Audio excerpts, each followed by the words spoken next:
I remember during the pandemic, the first year of the pandemic, I had my original script for La Borinqueña #3, and I decided to revisit it and push forward into actually publishing that book. And I realized that the ending, which was written before the pandemic, was too dark for the reality of our lives right now.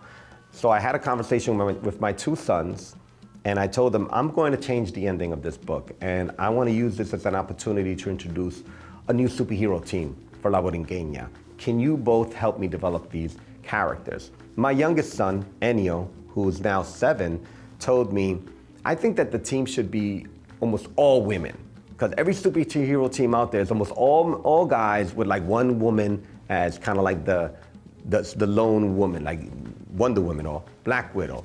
So I took that into consideration, and then I also saw organically what was already happening in the books. An important element of the storytelling of La Borinqueña is that she is a college student, and she's engaging with her peers who are also students in La UPI, the University of Puerto Rico. And understanding the colonial history of Puerto Rico, you have to also learn that college students for generations have been the critical thinkers that have led social justice movements in Puerto Rico. As recent as 2019 to as far back of the 1950s when Pedro Albizu Campos was the leader of the Nationalist Party, students have always been that cadre. And there's a reason for that. Many college students don't actually learn about their pre-colonial Puerto Rican history until they're actual college students. For the most part, Puerto Ricanos in public schools are learning about Susan B. Anthony, not Mariana Bracetti. George Washington, not Emeterio Betances. They're learning this history for the first time, so there's a significant awakening that happens. So as a storyteller, I saw that as an incredible fertile ground that I could draw characters from. And characters that initially she had conflicts with. Conflicts based on colorism, conflicts based on regionalism, conflicts that eventually were resolved and gave ground for friendships. And I thought that that was the most ideal way for her to create her team. Understanding Taino history, I learned about the Ni Tainos. The Ni Tainos were the nobles that protected the caciques, and the caciques were women and men, the chieftains of their communities. But these noble warriors were the ones that made sure that their communities and their chieftains were always protected. So in understanding that, since I created a character that is rooted in Taino mysticism, I thought to myself, that would be the perfect name for her team, the Ni Tainos. And although she is from Brooklyn and her best friend is from Washington Heights, her best friend is Dominican and Chinese, but her best friend also represents a very important demographic in Puerto Rico. My hometown of Santurce has a very large Dominican population now, as our other parts. And many Dominicans have this dual identity in Puerto Rico. They still have a connection to the Dominican heritage, but they have a connection to their Puerto Rican heritage. One of these artists that I'm familiar with have taught me this. Our DJs like Velcro, for example. This opportunity to understand the diversity of young people in Puerto Rico gave me the opportunity to create this team so that the students who are all STEM, all STEAM students, science, technology, engineering, arts, and math, would be natural candidates to become superheroes. And I've always enjoyed the narrative where superheroes come from people who organically develop these powers. They don't just literally land on our planet from another planet that exploded, or they're not bestowed these powers because they're nepo babies. You know, they're bestowed these powers because they've earned them, and they've lived in an environment that has produced this. And it may be a trope when you look at how in so many science fiction stories, there's always this nefarious corporation that has experimented on people, but it's a reality in Puerto Rico. La Operación, a project that sterilized women, and so many other projects that have been involved in cancer research, which led to the decimation of many, many, many Puerto Ricanos, it's a real place to draw a narrative from to create these characters. So what may be a trope for other genres or books, for us it's just, of course, it's part of our natural identity. And out of that came this growth of these superheroes. They're her peers. They're all her college peers as well.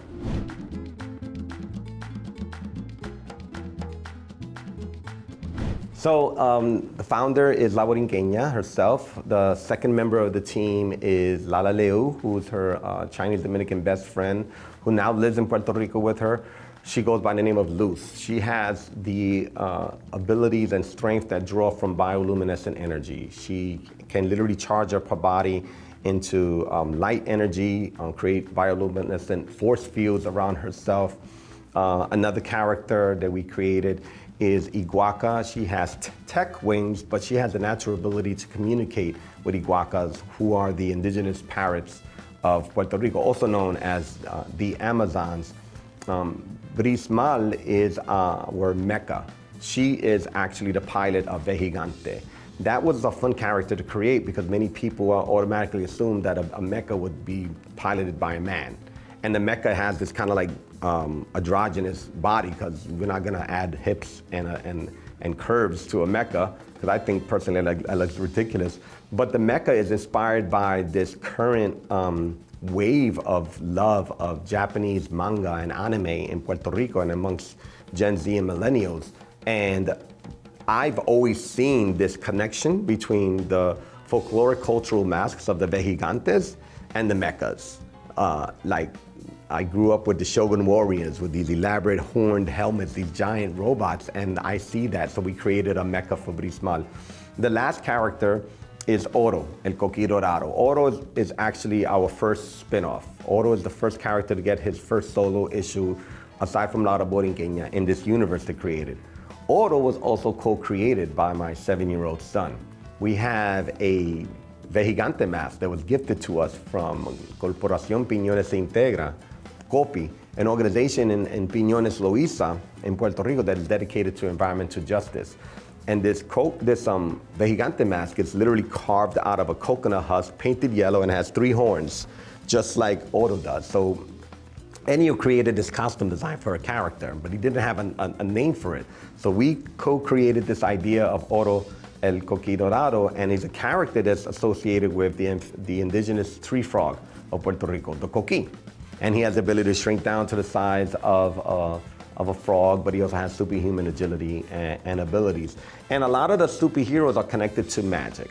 So there's science, but there's also magic. I recall many years ago, Professor Nicholas Blicky at Columbia University became part of this e-group that he created for me, which allowed me to ask professors questions to discuss the viability of what could be science or what could be magic.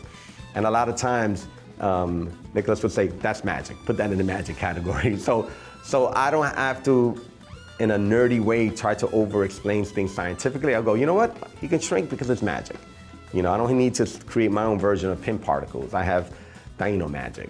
And those are the Nitainos. And they're getting their own action figure line this fall, thanks to Boss Fight Studios, a highly articulated line of action figures for collectors like me. So we're all excited about getting these action figures in our hands.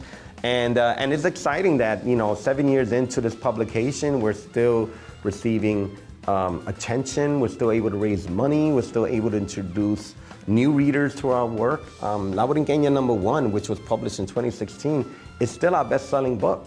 Thanks to groups like the Penn Faulkner Foundation in Washington, D.C., children are actually studying about Puerto Rico because Penn Faulkner buys our books and distributes them to public schools across the D.C. area. And many other nonprofits are following that model as well, because La Borinqueña, as a graphic novel series, is the only one that exists that can introduce young people to Puerto Rico in a way that is not intimidating.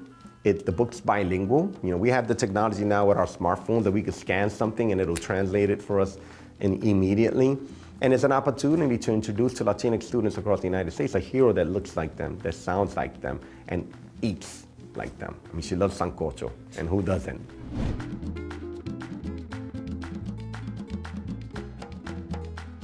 So the next project, Odo is already getting an incredible response, and the book hasn't even been published, and the excitement and the pre-order sales are doing incredibly well. And we've decided that the next project we're going to do is another spin-off, and that's going to be Luz La Luminosa, Lala Leu. So we're going to be giving a Dominican their first superhero book. So the first Dominican superhero is actually going to be published this year with her own publication, and she is also part of La Borinqueña universe. She debuted in the first issue of La Borinqueña, and this character is also going to do something different because it's going to tackle a disease that affects women. One in 9 women in across the United States, for example, statistically have reported to have endometriosis. So we're bringing this issue into our work as well, because aside from the work we do with La Borinqueña, we're very well involved in raising awareness around endometriosis, because my wife and partner, Kyungjan Miranda, as well as our ally and good friend, Rosario Dawson, as well as millions of other women, suffer from endometriosis. So we're gonna bring this issue into our book as well. So the next project is gonna be Luz #1. We're thinking about possibly having it for the fall, for the New York Comic Con.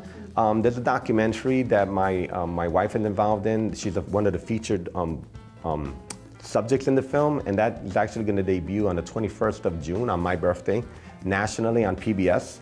We were thinking about originally releasing it around that time, but now we were just recently, literally today, 2 doctors from Puerto Rico reached out to us, and they were like, we want to bring Below the Belt, which is the name of the film, we want to bring it to Puerto Rico for private screening. So we may change the release date of Luz, because we want to kind of use the book to kind of connect our activism in Puerto Rico to our activism with women's health issues as well.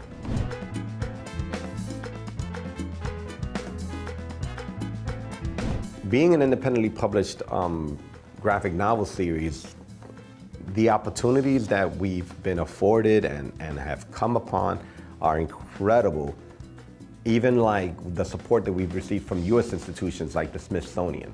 Our book is actually part of the permanent collection of the National Museum of American History in Washington, D.C. They just recently opened the Molina Family Latino Gallery.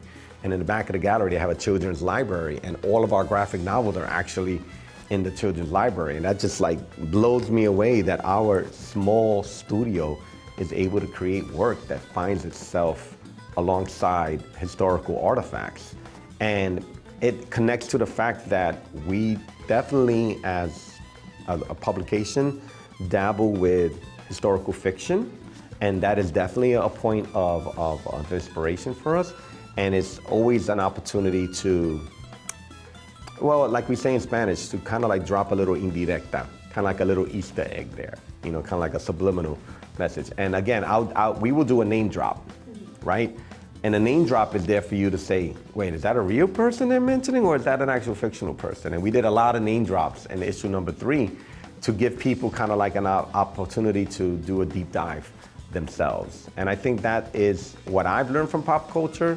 I've always appreciated when there are name drops or references, because then as someone who consumes pop culture, it would inspire me to do my own research and to look into other things beyond the source material that's presented to me. Like, what is their source material to create the songs and the movies and the books that I'm reading,